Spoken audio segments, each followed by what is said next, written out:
Only in America is it possible to say, you know what, I don't like the way the country is going, and to do something about it. Take that risk. Take that leap of faith. Stay involved. Trust God and act obediently. Romans 12:2 verse.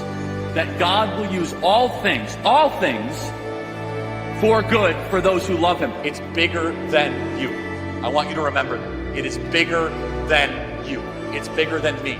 You are here to make somebody else's life better, the pursuit of liberty and freedom. You know what gives me strength? The hundreds of thousands of you that say, Charlie, keep going. Today, we are in a lecture hall. The lights shine bright, the crowd buzzes with energy, and the cameras are rolling. It is 2025, the age of microphones, live streams, and political warfare. And the man on stage, Charlie Kirk, is no emperor. But to millions, he is a voice, a movement, a threat. He is halfway through a speech. The audience is split, some cheering, some booing, some filming. Security is tight, but not tight enough. From a rooftop across the street, a figure adjusts the scope.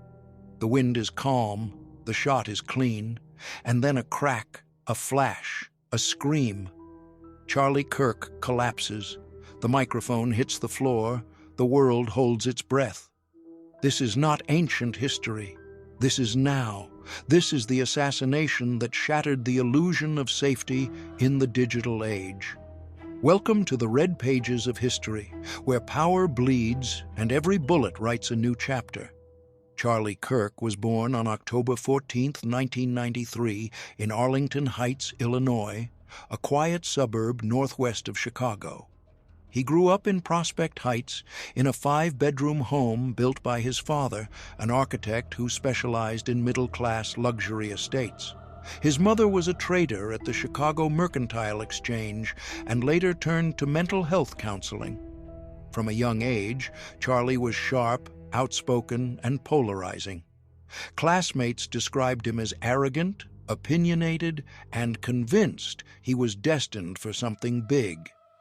He was not wrong. At 18, while most of his peers were preparing for college, Charlie was preparing for war, a cultural one.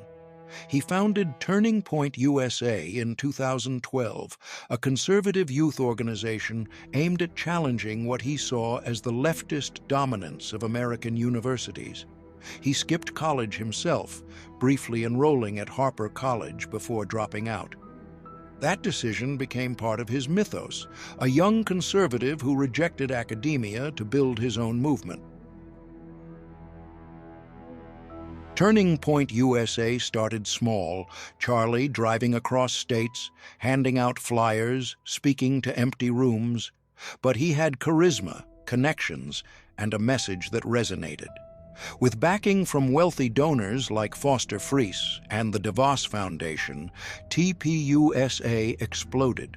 By 2024, it had chapters on over 1,000 campuses, employed more than 400 staffers, and ran an annual budget of $8 million. Charlie Kirk was not just organizing, he was broadcasting. His podcast, The Charlie Kirk Show, became one of the most downloaded conservative shows in America, with over 120 million downloads in just 10 months.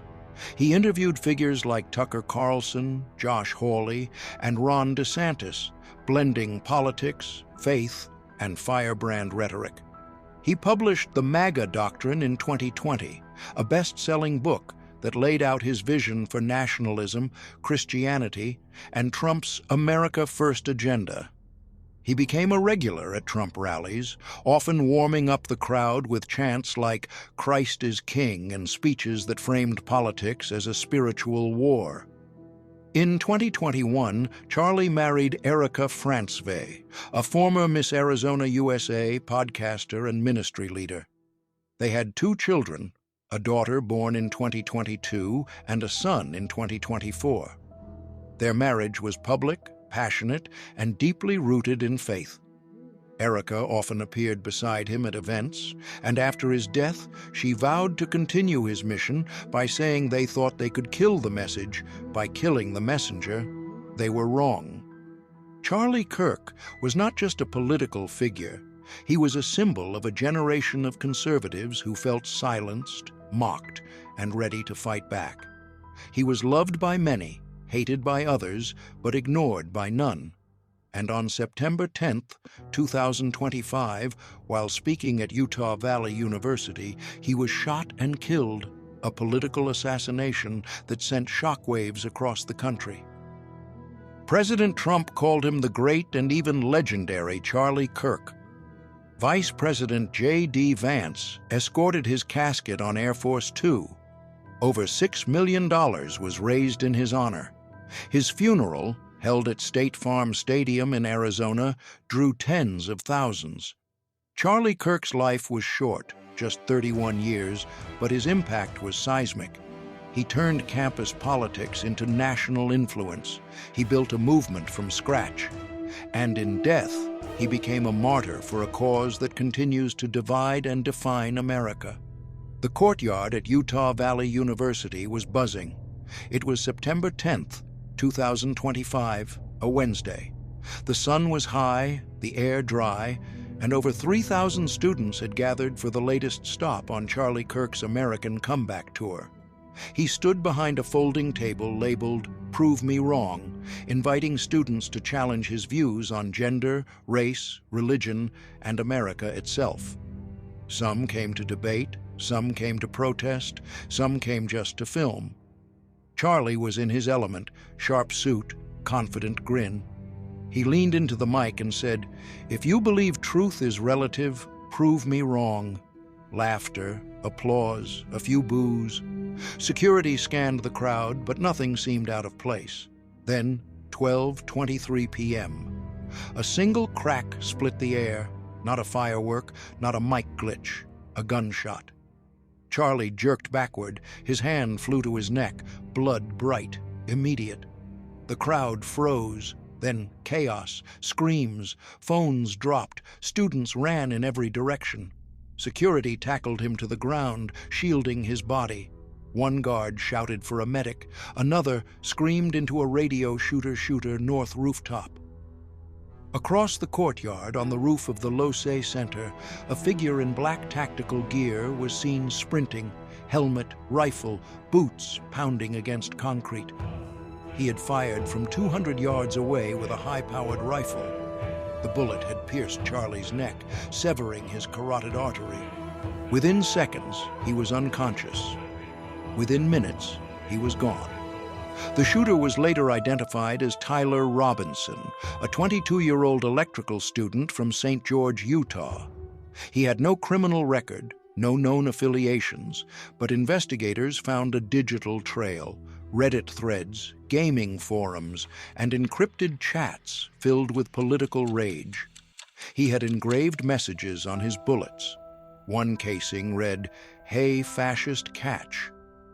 Robinson had driven to campus that morning in a Dodge Challenger, parked 2 blocks away, and climbed the rooftop hours before the event. He waited, watched, and when the moment came, he fired once, then fled. He was arrested 2 days later, turned in by his own father, a retired sheriff's deputy who recognized his son in the surveillance footage. Charlie Kirk was pronounced dead at Timpanogos Regional Hospital at 1:04 p.m. He was 31 years old, a husband, a father of 2, and to many, a symbol. The nation erupted. President Trump called it a political assassination. Governor Spencer Cox said this is a dark day for our state, a tragic day for our nation. And across campuses, vigils were held, candles, prayers, and silence. But beneath the mourning, a question lingered. Was this just one man's rage or the beginning of something deeper? A war of ideologies fought not in debates, but with bullets. The bullet that killed Charlie Kirk didn't just silence a voice, it cracked open a fault line. In the days that followed, America split.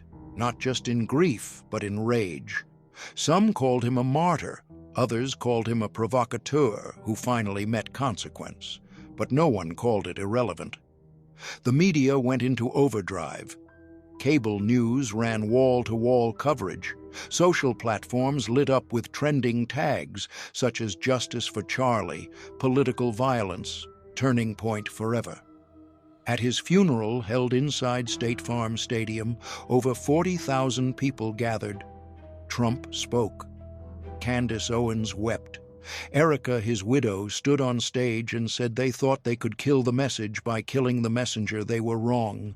Turning Point USA announced a new initiative called the Kirk Doctrine, a pledge to fight censorship, defend faith, and never back down. Donations surged.